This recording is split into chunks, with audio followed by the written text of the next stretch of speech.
2월 26일 화요일 앉은 자리 새벽 기도회를 시작합니다.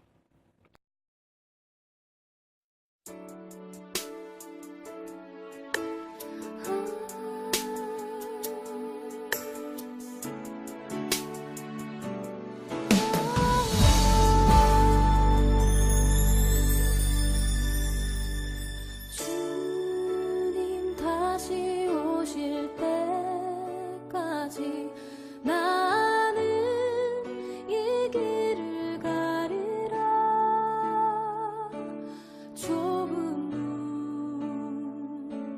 좁은 길 나의 십자가 지고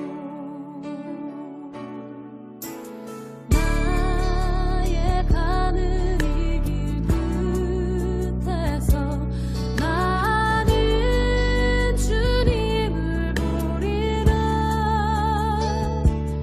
영광의 내 주님 나를 맞아주시니. 오늘 우리에게 주신 하나님의 말씀은 마태복음 16장 21절에서 28절까지입니다. 이때로부터 예수 그리스도께서 자기가 예루살렘에 올라가 장로들과 대제사장들과 서기관들에게 많은 고난을 받고 죽임을 당하고 제3일에 살아나야 할 것을 제자들에게 비로소 나타내시니 베드로가 예수를 붙들고 항변하여 이르되 주여 그리 마옵소서 이 일이 결코 주께 미치지 아니하리이다. 예수께서 돌이키시며 베드로에게 이르시되 사탄아 내 뒤로 물러가라. 너는 나를 넘어지게 하는 자로다. 내가 하나님의 일을 생각하지 아니하고 도리어 사람의 일을 생각하는도다 하시고 이에 예수께서 제자들에게 이르시되 누구든지 나를 따라오려거든 자기를 부인하고 자기 십자가를 지고 나를 따를 것이니라. 누구든지 제 목숨을 구원하고자 하면 잃을 것이요 누구든지 나를 위하여 제 목숨을 잃으면 찾으리라. 사람이 만일 온 천하를 얻고도 제 목숨을 잃으면 무엇이 유익하리요? 사람이 무엇을 주고 제 목숨과 바꾸겠느냐? 인자가 아버지의 영광으로 그 천사들과 함께 오리니 그때에 각 사람이 행한 대로 갚으리라. 진실로 너희에게 이르노니 여기 서 있는 사람 중에 죽기 전에 인자가 그 왕권을 가지고 오는 것을 볼 자들도 있느니라. 아멘. 주님 다시 오실 때까지 나는 일어나 달려가리라. 주의 영광 온 땅 덮을 때 나는 일어나 노래하리. 내 사랑하는 자는 온 세상 구주시라. 내 사랑하는 자는 영광의 왕이시라. 베드로의 고백 이후 예수님께서 십자가의 고난과 죽음을 제자들에게 비로소 알립니다. 우리의 신앙생활은 종종 받아들이기 힘든 방향으로 흘러갑니다. 세례 요한에게 세례를 받으신 후에 예수님은 광야에서 사탄의 시험을 받았습니다. 이는 성령님께서 예수님을 광야로 인도하신 것입니다. 제자들도 이제 막 예수님을 그리스도시며 살아계신 하나님의 아들임을 고백하였습니다. 이는 칭찬받을 만한 일입니다. 그러나 예수님은 이어서 자신이 예루살렘의 대제사장들과 서기관들에게 고난을 받고 죽임을 당하고 3일 만에 살아날 것을 제자들에게 나타내셨습니다. 이는 예수님 사역의 새로운 패러다임입니다. 이전에 예수님은 병을 고치고 귀신을 쫓아내고 오병이어와 칠병이어 등의 기적을 나타내셨습니다. 이는 전능하신 하나님의 아들의 모습입니다. 그러나 이제는 대제사장들에게 고난을 받고 죽는 무기력한 모습이라는 것입니다.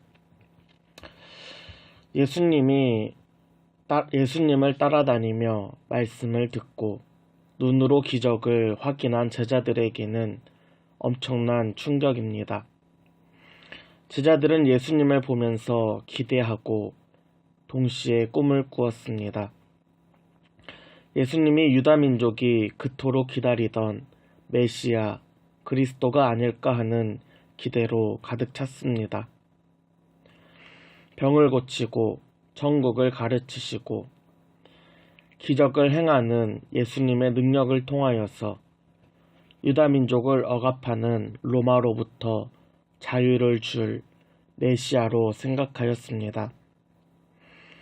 동시에 예수님이 로마 군인들을 내쫓아 민족의 자유를 주실 때 왕이신 예수님을 중심으로 그를 보자 하는 신화를 제자들은 꿈꾸었습니다. 제자들은 앞으로 고위 관리로서 나라를 다스릴 꿈을 꾸기도 하였습니다. 그런데 갑자기 예수님께서 대제사장들과 서기관들에게 고난을 당한다라는 것입니다. 또한 죽음의 이야기를 들으면서 제자들은 자신의 기대를 흔들고 꿈을 깨려는 위기에 놓였습니다. 그때 베드로가 일어나 예수님을 붙잡고 항변합니다.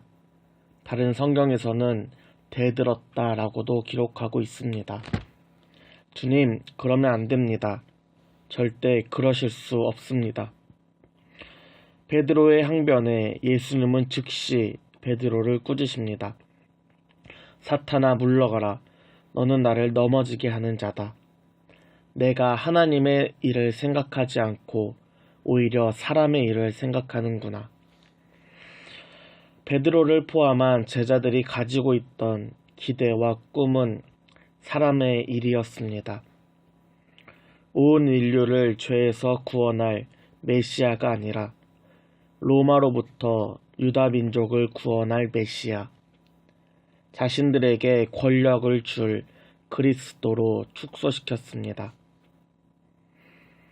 결국 자신의 기대와 정반대로 나아가시는 예수님께 항변하고 대들게 된 것입니다. 그렇다면 왜 예수님은 처음부터 자신의 고난과 죽음을 이야기하지 않았을까요? 왜 자신의 고난을 비로소 베드로의 고백 이후에 나타내셨을까요? 우리는 살면서 다양한 음식을 접합니다. 그러나 갓 태어난 어린 아이에게 아무거나 먹일 수는 없습니다. 아무리 맛있는 음식이라도 맵거나 자극적인 음식을 아이한테 먹일 수는 없습니다. 오히려 아기에게 해가 될 수 있기 때문입니다. 예수님이 처음부터 자신의 고난과 죽음을 이야기했다면 제자들은 감당하지 못하고 오히려 예수님을 떠났을 것입니다. 아이가 성장하고 조금씩 맵고 자극적인 음식을 접하듯이 제자들이 예수님의 고난과 죽음을 받아들이기 위해서는 영적인 시간이, 영적인 성장의 시간이 필요했습니다. 여러분 삶에서 여러 가지 문제와 고난으로 힘들다면 먼저 기뻐하시기 바랍니다. 이는 여러분이 문제와 고난을 감당할 만큼 영적으로 성장했다라는 것을 의미하기 때문입니다. 예수님을 따르려면 누구든지 자기를 부인하고 자기 십자가를 져야 합니다. 인류의 죄를 위한 예수님의 십자가가 아니라 나를 부인하고 내가 가지고 있는 문제, 고민, 내가 섬기는 우상들을 지는 것입니다. 내 기대, 내 꿈, 내 것을 내려놓을 때에 우리는 비로소 주님의 길을 걸을 수 있습니다. 예수님을 따라간다라는 것은 우리를 위해 모든 것을 포기하신 십자가의 길을 걷는 것입니다. 그 길은 어떠한 영광과 찬송도 없습니다. 안정도 없습니다. 오히려 수치와 무거움만 있습니다. 그러나 그 길만이 우리에게 생명을 줄 수 있습니다. 온 천하의 부귀영화를 얻어도 목숨을 잃으면 아무 유익이 없습니다. 그만큼 목숨보다 더 중요한 것은 없습니다. 누구든지 자기 목숨을 아끼고 지키려고 한다면 도리어 잃게 됩니다.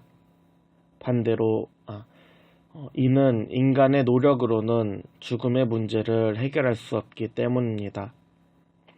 반대로 오히려 예수님을 위하여 자기를 부인하고 목숨을 잃으면 생명을 얻습니다. 구원, 영생은 오직 예수 그리스도께 있기 때문입니다.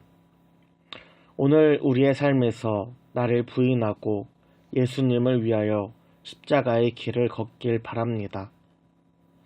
그 길을 통하여 영원한 생명을 누리는 저와 여러분 되기를 바랍니다. 함께 기도하겠습니다.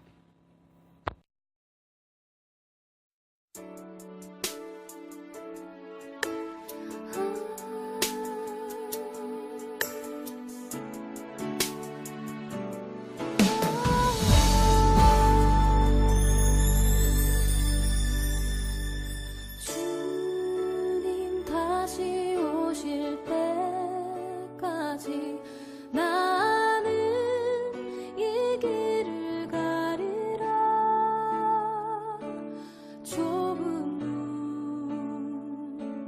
좁은 길 나의 십자가